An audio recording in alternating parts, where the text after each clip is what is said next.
Okay, so a little different today.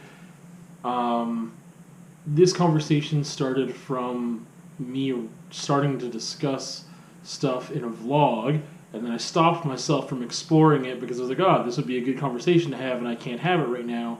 I was in the middle of walking the dog, and we were like on a trail, and it just like wasn't gonna it wasn't gonna work out very well for a conversation. The thing is that when I like pause a conversation and I lose my train of thought and I don't like write down any notes or prompts, even if I did, it just wouldn't be the same. But it is a topic that I thought worthy of discussing, and it's such a big topic. I don't know why I haven't discussed it before necessarily. Maybe because it's so big.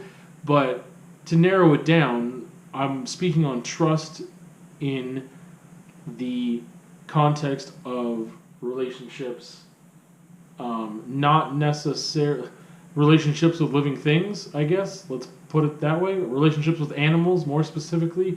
I guess you could argue that plants are living things, but I don't really have a lot of relationships with plants or ones that matter or affect me that much. Um, but yeah, so trust in relationships with animals. Humans as well fit into that category.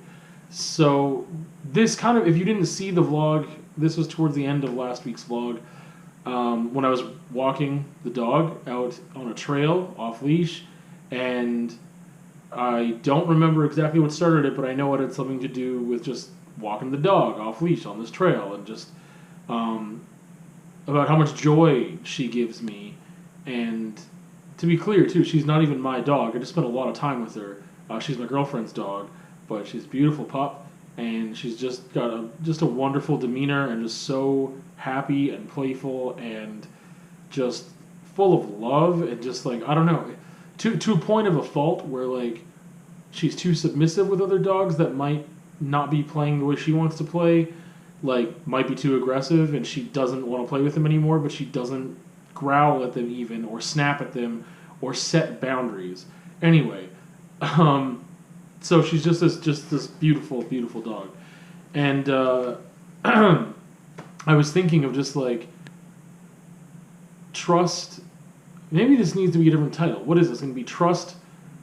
How love and trust for me somehow. It's not really about trust. I guess it's more about specifically how trust plays such an important role in love for me. And I guess how that changes too. Because another thing I guess I have to mention is that I don't really believe in unconditional love. It's really difficult. I say that, but now that I'm thinking about it, I guess this is why we do this, right? So for a long time, I've maintained that I don't believe in unconditional love with relationships, but I've always been thinking about human relationships, right? And I've never really thought about my relationship to an infant because I didn't really have any or plan to have any.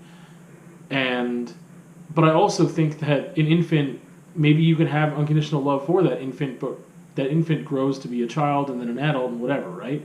And I believe that at a certain point, because the relationships that I choose to have generally are not with infants. So I was just thinking like, oh, even if I had a child at a certain point, that child would be of a certain age, and it would be really difficult for me to say that I had unconditional love no matter what.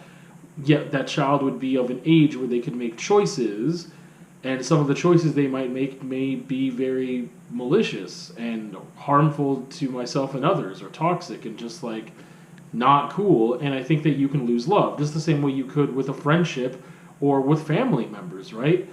And some people don't believe that. Some people believe like, no, you don't lose. You always love your family, but you just maybe you don't associate with them anymore or whatever else. It's kind of like that thing about forgiveness. It's like you can forgive somebody and choose to not let them harm you anymore or not let them abuse your trust, right? But anyway, that does relate. But again, this is really more about trust and love. How trust is a factor for my love. This got brought up because I was just saying, I was thinking to myself and talking in the vlog about how much I love this dog. And I was thinking about trust and how that plays such an important role in my love loving relationships where love is a thing. Because generally those relationships are with humans, and I think that I trust another person to not harm me. I trust that they will have that same love for me and what that means, and then I got to define what love is in a way, but not really. But it's like I trust that they would respect me, the golden rule kind of stuff, right? Like I trust that they will respect me and treat me the way that they'd want to be treated, and that is a positive and loving, healthy relationship that they would want. Then that's what I want, and that again, I just have this trust that they will not be malicious to me. I know that they will hurt me just like I will hurt them over time. Relationships are complex with a lot of nuance, and things happen, and we make mistakes. So it's not that I don't trust they will never hurt me. I trust that they have the best intentions. I trust that they respect me enough that when that relationship gets to a place where maybe they don't want to be in it anymore, that they communicate that to me without unnecessarily hurting me. And those are those things that I'm thinking about with trust and love, and like how I can allow myself to love someone and let them know that, and allow myself to be loved by them. And putting myself in that vulnerable position is just a lot of trust. And a lot of trust is really blind faith, I feel. I'm going to get back to that point. But the thing is that when I was thinking about, I love this dog, right? Like, my relationship with this dog is not, or any dog, like, it's not based on trust in that same way, because the nature of this animal is that, at least with her specifically, and a lot of animals, I believe, don't have an intention to harm me. They don't have enough complexity and nuance. They're basically responding to stimuli in their environment a lot of the time. Not the same way that a plant does, but like a little more complex than that. I believe there's a certain amount of consciousness and awareness that they have that is more than a plant or an insect or some other types of organisms and animals, living things. But the innocence that she has, the innocence that a lot of, I believe, animals have, is what allows me to trust automatically that this creature does not intend to harm me out of any type of sinister, evil, malicious behavior. That sometimes they're responding to stimuli, or they're scared, and there's a reaction, I can't seem to reach for that word that I'm looking for that's so obvious.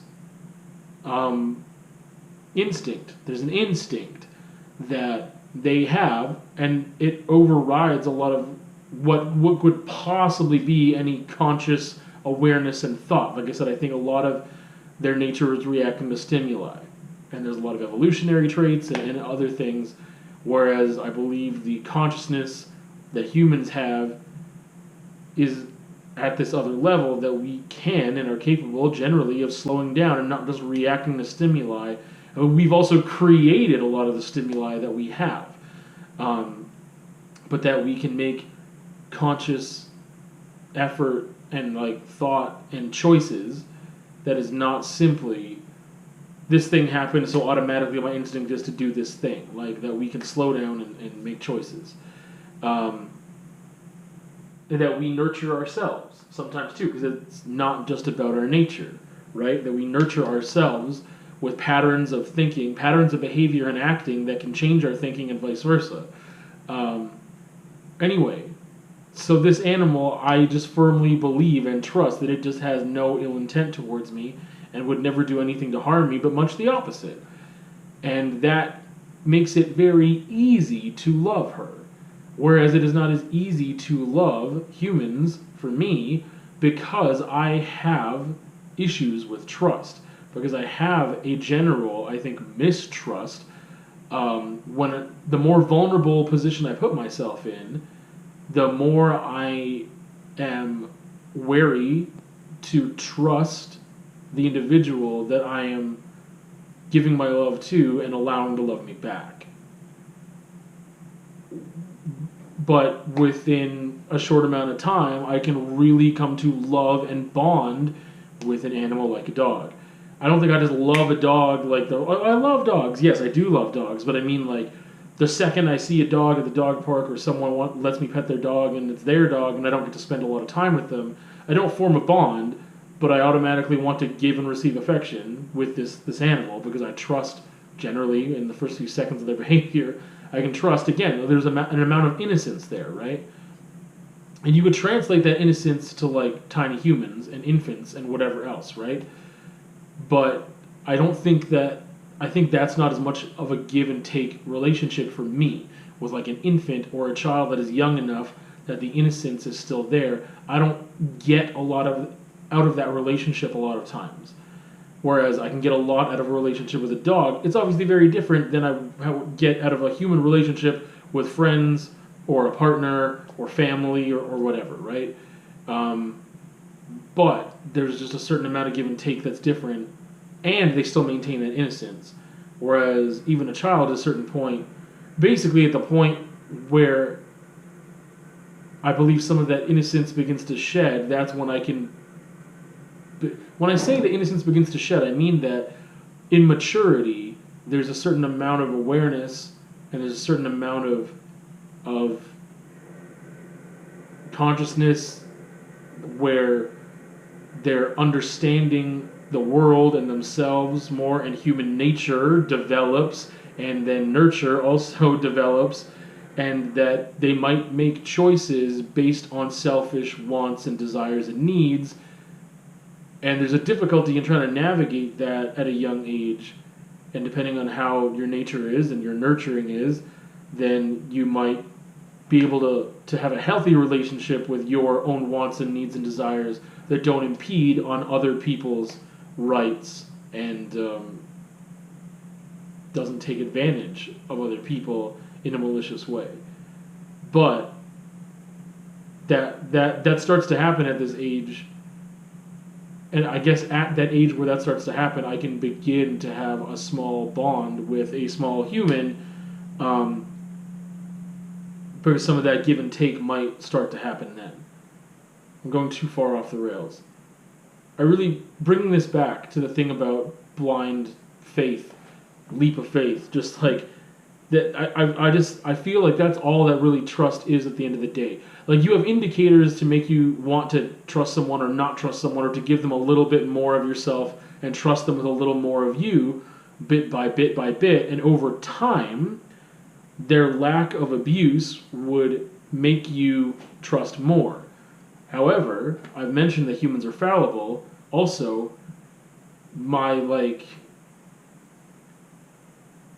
powers of identification of deception aren't perfect, and I have been led down a path that I shouldn't have before. I have been lied to. I have believed those lies. I have had people misrepresent themselves, and that's just part of relationships, unfortunately, as well, is that is something that happens.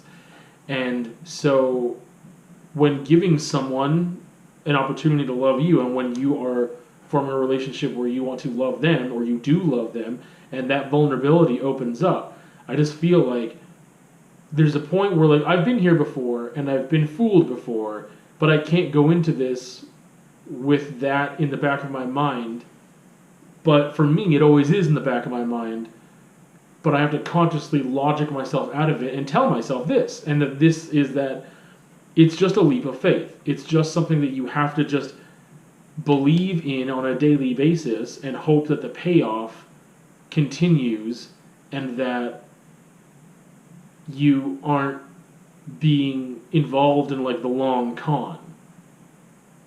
And trusting your own instincts, right? And for me, it's just a difficult thing. It's just a difficult thing that sometimes is really rough to, like, get through, to trust someone day to day, and to wrestle with my own struggles with with trust. Um, but this all sparked because of a dog. This all sparked because of a beautiful little puppy named Ren, who's 7 months old and wonderful. But yeah, I was just thinking about that relationship, and again, and how trust plays into love for me, and how can I love someone that I can't trust, right? And how that's just such a backbone of